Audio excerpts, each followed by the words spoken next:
Let us offer our consecration to the Lord. Lord, let us offer up to you this day, and we glorify you. We ask that we may have the spirit of Elijah in all we do, that we may be firm in our desire to follow you, that we may be zealous in our desire to follow you, and we ask that the Holy Spirit guide us to do the things that you call us to do, and we ask this through Christ our Lord.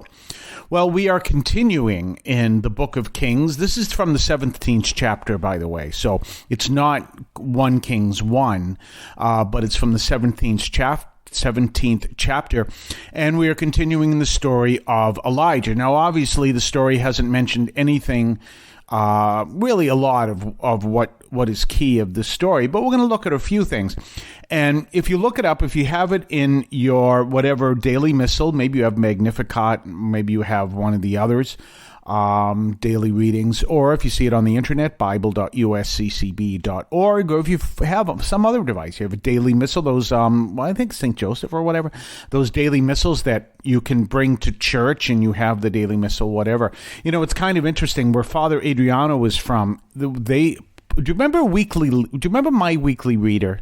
Well, they put out, obviously it's not the same style, but they put out something like, not my weekly reader, okay, or anything like that, because, it doesn't have a think and do page or anything else. But they have the readings and the prayers, including the Eucharistic prayer, which is what you are told to do. It's a little unique there.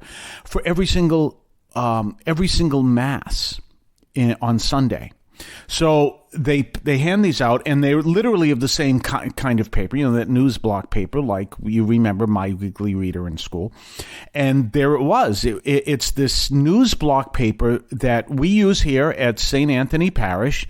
If you go to the Brazilian Mass, they will hand you this. It's obviously all in Portuguese, and it gives you the readings, the prayers, and everything else. For me as a priest, it's a little unique because, I have a decision of what I want to use for the week many times, or for the Sunday, especially which Eucharistic prayer I'm going to use and everything else. And that takes that away from me. And it's based in Brazil, by the way. Obviously, it comes out of what is known as the CNBB, which is the Conferência Nacional do Bispos do Brasil, which is the National Conference of Brazilian Bishops. It is their form of the USCCB. And therefore, it comes from them, so it's their instructions. This is what we do in Brazil. So even though we're here in the United States, that's what they follow. And it's really kind of fascinating. So it has all these readings and what you're going to choose and everything else. So that comes out. So unfortunately, we don't have anything like that here. We have books you can buy and everything else, but we don't have anything like that here, and it's really kind of fascinating. We get ours literally from Sao Paulo on I think it's a quarterly basis that comes on, literally from Sao Paulo, Brazil. So, we have to call them up and order them and the whole bit in Sao Paulo, but of course we can do that. So it's really kind of fascinating. But anyway, let me continue. So here we have, whatever you're using to read the reading, you can see the story of this drought and famine that happens. And there's a lot here that sets the stage for Jesus. For one thing, Elijah meets the widow Zarephath, and he comes, and she's gathering sticks. She's trying to do what best she can to take care of her son and herself.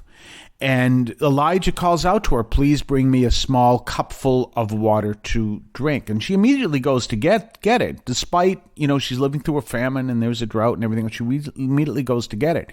And then he wants some bread. Well, she doesn't have any bread made. And she says, "Well, I only got a little bit of flour."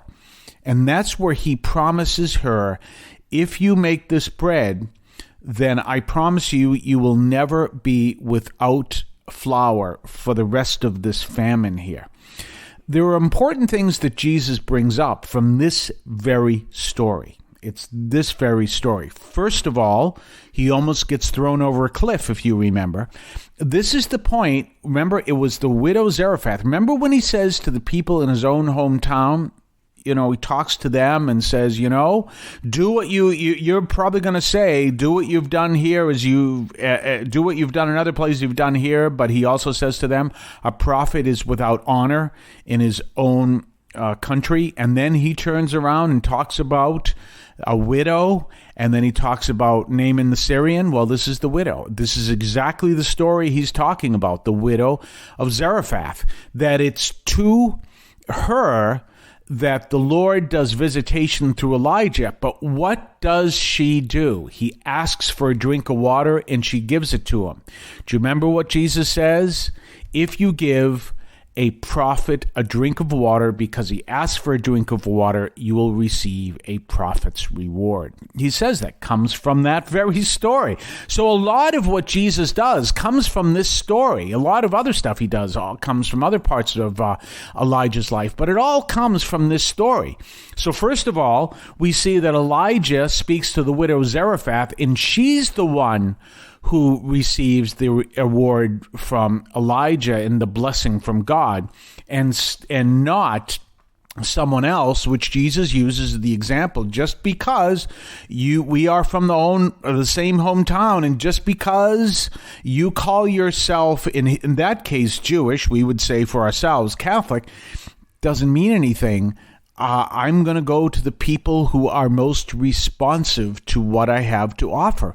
These are powerful words that the Lord will be saying, and it's based on this story. We're going to talk more about this on the other side of the break. You're listening to St. Anthony Overnight from St. Anthony Parish in Alston, Massachusetts, right here on WEZE. We'll be right back. I want to call your attention to Catholic TV, which offers great faith-filled, family-friendly programming 24 hours a day.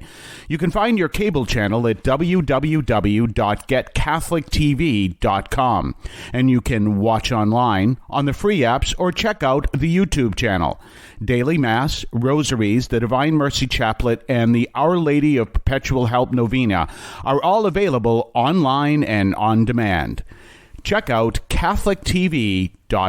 And don't forget our own website, CatholicAudiomedia.com. Don't forget, you also have a standing invitation to come to our Mass. If you happen in the Boston area, we have the 10 o'clock Mass on Sunday if you'd like to come. And you know what? If you'd like to come, we now have a 5:30 p.m. Mass Monday through Thursday. You're welcome to come. We have a 9 o'clock Mass in the morning, too. But a lot of people found that, actually spoke to me. We're still building up the Mass, but spoke to me and said, it's easier for us to come at 5:30 p.m. than 9 o'clock in the morning. And I had originally thought maybe I should do a 7 o'clock a.m. Mass, but they have one nearby. So that's when we decided on the 5:30. And lo and behold, there was a parish that did have a 5:30 Mass nearby, and they stopped it. So I didn't know this when we started. So we have a 5:30 p.m. Mass Monday through Thursday, except for on First Friday. On First Friday, I have a 5:30 p.m. Mass, which this Friday is a First Friday. And then also we have, so the 5:30 p.m. Monday through Thursday, and we have a 9 o'clock Mass Monday through Friday. So all of that goes on. And by the way, if you're looking for a church to come to and say, I want to help build up a whole new parish. I want to, granted, we're not a new parish, but we're trying to build up our parish. And we have an important place to be, because we're surrounded by Harvard University. I want to go to a parish that affects the people who live in the neighborhood. We're the one, if you wanted to do that. There's another parish in downtown Boston that's surrounded. It's a university parish. A lot of people go there for the universities. It's St. Cecilia's, but it's also literally surrounded by Berklee College of Music. Literally, if you want to know where Berklee College of Music is, and you know where St. Cecilia's is, well, you found it. If you want to know where St. Cecilia is, and you know where Berklee College of Music is, they're surrounded. You found it. They're literally surrounding each other. So anyway, let's talk more about Elijah and the widow of Zarephath. So another fascinating story that happens is that she is never without flour. Now, I think that this story reminds us a lot of the story of Maccabees. And we've talked about that here, where the Lord blesses the people in such a way that they who are trying to take back the temple that has been destroyed. Well, actually not destroyed, but it has been paganized by the people. It's not exactly the Greeks, Macedonians, I think it was, who took over the temple in an interest of building this whole idea of, well, if we all believe in one happy religion, everyone's going to get along fine. And so they paganized the temple. So they have the Maccabean revolt that takes it back. And so that's when they have to light the candle, the vigil light, like similar to what we have in a church. So they have to light the vigil light, but they only have enough oil to last for 1 day, and it lasts 7 days. Well, we have a similar story where everyone else did not have enough food, but the widow of Zarephath did. Why? Because she trusted in the Lord, and because she gave Elijah a cup of water. I suppose he'd take a cup of coffee too. I would. But a cup of water, because he asked for it. And we go back to what Jesus says, just because, or, if you give to a prophet, a cup of water because he asks for it, you will receive a prophet's reward. And that's supporting the mission. And so she receives this powerful blessing through Elijah from God himself. We're going to talk more about Elijah as the week goes through, but we do know he is the powerful prophet, the one who I connect the word. I actually preached it one time in one of my very intense homilies when I was at the Cathedral of the Holy Cross.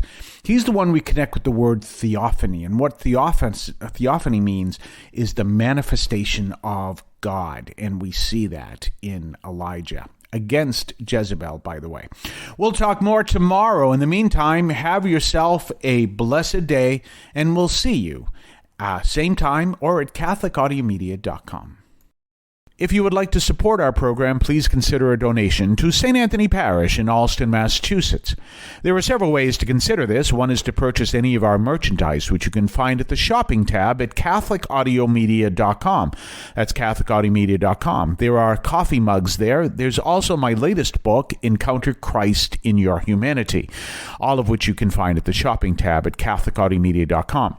You can also donate to the show directly through either the Donate tab, also at CatholicAudiomedia.com, or by sending a donation through the U.S. Postal Service with your questions and comments at 43 Holton Street, Allston, Massachusetts, 02134. That's St. Anthony Parish, 43 Holton Street, Allston, Massachusetts, 02134. Finally, the best way you can support our parish is to attend Mass on Sundays at 10 o'clock and be a part of our parish. We thank you for any support you would like to give to St. Anthony Parish in Allston, Massachusetts, the sponsoring parish for this media outreach to Catholics and other Christians in the WROL, WEZE, and podcast listening audience. In Cristo vivimos.